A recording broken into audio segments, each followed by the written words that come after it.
Hello, good morning, students. Good morning, everyone. Uh, Today we will start new topic, de Broglie hypothesis. Last lecture में हम लोगों ने dual nature को explain किया था quantum mechanics units में। उसी का हम नेक्स्ट टॉपिक आज देखते हैं, de Broglie hypothesis. Dual nature में जैसा कि हम लोगों ने देखा था कि किस तरीके से मैटर पार्टिकल या लाइट का ड्यूअल नेचर बताया गया है। कुछ फेनोमेना जैसा आप लोग जानते हैं, कुछ फेनोमेना में हम लोग ये मानकर चलते हैं कि जो लाइट का नेचर होता है वो पार्टिकल होता है, और अदर फेनोमेना में हम ये मानकर चलते हैं कि जो लाइट का नेचर होता है सॉरी वो वेव नेचर होता है। क्लियर? तो फाइनली 1905 में उसको समराइज़ किया गया था और ये बताया गया था कि लाइट का ड्यूअल नेचर होता है। ठीक है, अब नेक्स्ट स्टेप में हम लोग आज ये देखने वाले हैं कि उसी ड्यूअल नेचर को जो हमने थ्योरी में एक्सप्लेन किया था, आगे चलकर 1912-13 के आसपास डी ब्रोगली एक साइंटिस्ट हैं, फिजिसिस्ट हैं, उन्होंने इसी पर स्टडी की है और एक हाइपोथेसिस दी है। एक्चुअली क्या है, ये एक परिकल्पना थी उस समय की, क्योंकि इसको प्रूफ नहीं किया गया था, तो ये एक परिकल्पना थी। तो क्या उनकी परिकल्पना है, हाइपोथेसिस क्या है, हम वो देखते हैं। तो सबसे पहले उन्होंने इसके बैकग्राउंड में क्या बताया था, हम पहले उसको एक्सप्लेन कर लेते हैं।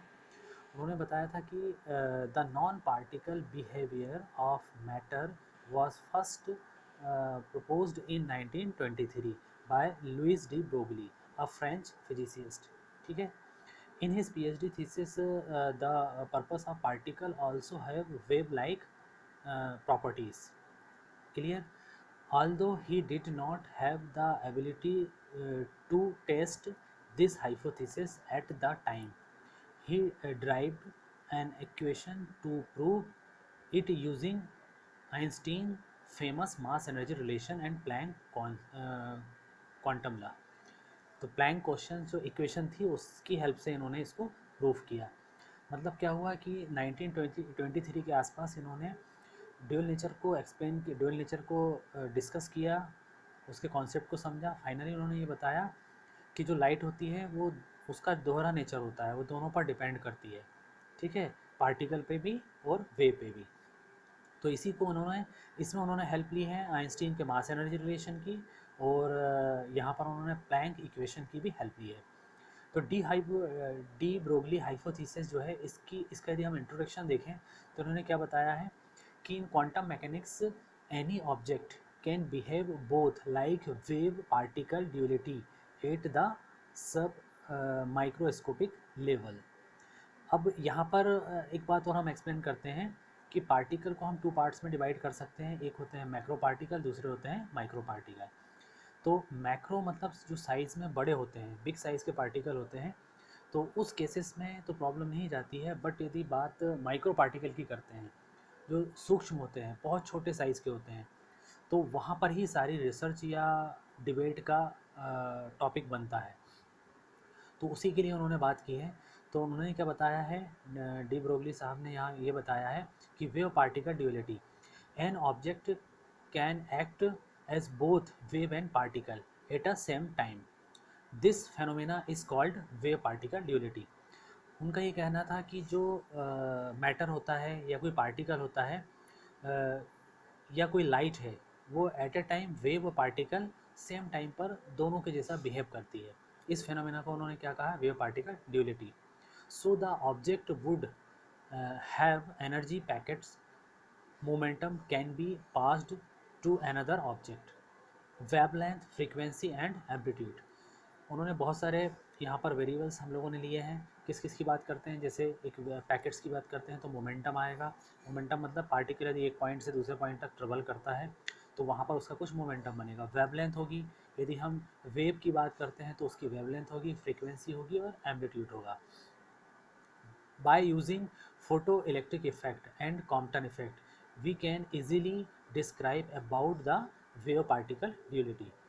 तो फिर यहाँ पर उन्होंने कहा कि हम यदि फोटो इलेक्ट्रिक इफेक्ट को और कॉम्पटन इफेक्ट को हम इजीली कैसे समझ सकते हैं, पार्टिकल नेचर से, बट यहाँ पर हम डिस्क्राइब करते हैं वेव पार्टिकल ड्यूअलिटी से।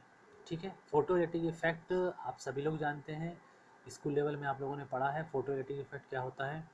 मीन्स कि किसी मेटल सरफेस पर जब कोई पार्टिकल या कोई रेडिएशन इंसिडेंट करते हैं तो उस मेटल सरफेस से इलेक्ट्रॉन जनरेट होने लगते हैं, इसको कहा जाता है फोटोइलेक्ट्रिक इफेक्ट होता है। तो यहाँ पर इन्होंने डी ब्रोगली ने एक लॉ को, एक फार्मूले को दिया है जो ड्यूलिटी को शो करता है। तो उन्होंने इसके आगे क्या बताया है, from the discussion we can come to decide that a particle can exhibit wave particle duality, and de Broglie has given the relation which E is equal to h nu and P is equal to h upon lambda। अब finally de Broglie ने भी यही माना है कि जो particle होता है उसका ड्यूअल नेचर होता है, वो एक एज अ लाइट, जो लाइट होता है उसका दोहरा नेचर होता है, वो एज अ पार्टिकल भी बिहेव करता है और एज अ वेव भी बिहेव करता है। अब यदि हम पार्टिकल की बात करेंगे तो यहाँ पर हमें E equal to H nu square, E equal to H nu, मतलब E equal to H nu means energy of particle. तो यहाँ पर जो एच दिख रहा है ये प्लैंक कांस्टेंट है और न्यू है जो फ्रीक्वेंसी ऑफ पार्टिकल है। और यहाँ पर एक फार्मूला और बनाया है फिर इसकी हेल्प से, P equal to H upon lambda. तो यहाँ पर हम P equal to H upon lambda को यदि हम लैम्डा के इक्वल में ले लें फार्मूले को तो क्या बन जाता है, lambda equal to H upon P. H upon P ये बहुत ही इंपॉर्टेंट फार्मूला यहाँ पर डी ब्रोगली ने दिया है जो कि ड्यूअल नेचर को एक्सप्लेन करता है। अब यहाँ पर लैम्डा आप लोग जानते हैं, क्लियर है कि ये क्या कहलाएगी, वेवलेंथ ऑफ द पार्टिकल। ठीक है, लैम्डा क्या कहलाएगी, wavelength of the particle. H हम जानते हैं प्लैंक कांस्टेंट है। आप लोग जानते हैं प्लैंक कांस्टेंट की वैल्यू क्या होती है, कोई भी एनीवन? ठीक है, चलो हम बताते हैं, इस पर डिस्कस करते हैं। 6.62 into 10 is the power -34 joule into second, ये होती है प्लैंक की वैल्यू। और पी होता है मोमेंटम, मोमेंटम मतलब पी। तो इसका फार्मूला क्या बनता है मोमेंटम का, इसका फार्मूला बनता है P square two M into V. M मतलब मास और वी मतलब वेलोसिटी। यदि पार्टिकल है तो उसका अपना कुछ मास होगा और उसके पास अपनी कुछ वेलोसिटी भी होगी। क्लियर? तो ये जो फार्मूला है यहाँ पर ड्यूअल नेचर को एक्सप्लेन करता है।